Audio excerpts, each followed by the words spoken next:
বরপেট বাঙালি থেকে আজকে বেতুয়া শাক রান্না করব মটরশুঁটি আর আলু দিয়ে। একটু শুকনো লঙ্কা ফোড়ন দিয়ে দিলাম, মটরশুঁটি আর আলুটা দিয়ে দিচ্ছি।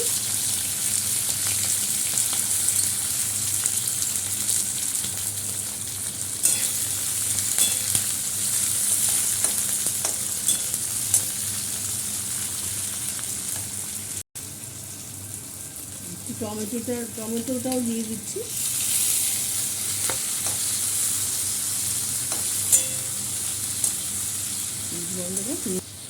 একটু নুনটা দিয়ে দিলাম, একটু হলুদ গুঁড়ো দিয়ে দিলাম।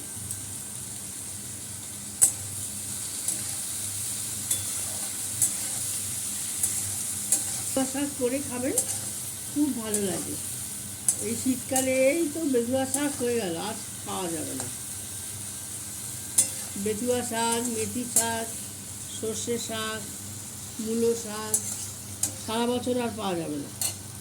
এখন একটু খেয়ে নেন ভালো করে। এটা আজকে এইভাবে আলু দিয়ে মটরশুঁটি দিয়ে রান্না করবেন,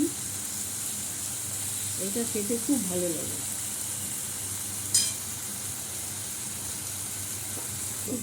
নরমও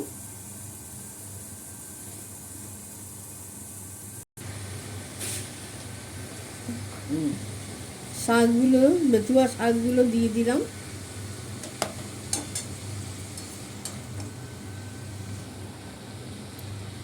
এবার একটু ওপর নিচ করে দিই।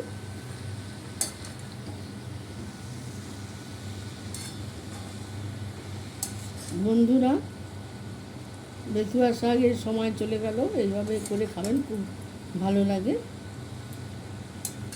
লাইক, শেয়ার, কমেন্ট করে দেবেন। এটা ভরপেট বাঙালিতে নতুন চ্যানেল খুলেছি, সেখানে একটু সাবস্ক্রাইব করে দেবেন। এখন শাকটা একটু নরম হোক, পরে আবার ব্লগটা দেখাচ্ছি। এই আমাদের বেতুয়া শাক রান্না হয়ে গেল। এইভাবে আপনারাও বানিয়ে খাবেন। ব্লগটা এখানে শেষ করলাম। নমস্কার।